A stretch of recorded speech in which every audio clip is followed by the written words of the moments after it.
মণিপুরে প্রথম দফার ভোটে তুমুল অশান্তি, ভাঙা হলো ইভিএম, চলল বুলেট বৃষ্টিও। প্রথম দফার নির্বাচনেও পুরোপুরি হিংসার আঁচ, দুষ্কৃতীরা ইভিএম ভেঙে ফেলেছে। এই সমস্ত বুথে হবে পুনঃভোট। পুনঃভোটের মূল পোলিং বুথের সংখ্যা 11টি।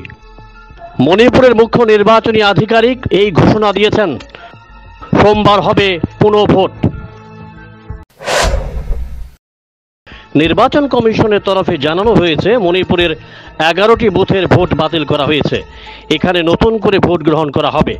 মণিপুরের খুরাই কেন্দ্রের মৌরাং কাম্পু সাজেব, ফঙ্গাম লেইকাই বুথ, খেত্রিগাঁওয়ের 4টি বুথ, পূর্ব ইম্ফলের একটি বুথে, উরিপোকে 3টি এবং পশ্চিম ইম্ফলের একটি বুথে পুনর্নির্বাচন হবে। সংশ্লিষ্ট বুথগুলিতে গত শুক্রবার তীব্র অশান্তি হয়েছে। বুথ দখল থেকে শুরু করে ইভিএম লুট, ভাঙচুর, এমনকি গুলিও চলেছে।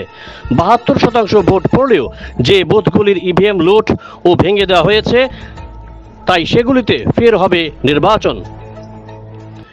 মণিপুর কংগ্রেস নির্বাচন কমিশনের কাছে 47টি বুথে পুনর্নির্বাচনের দাবি জানিয়েছিল এবং রিগিং ও বুথ দখলের অভিযোগ এনে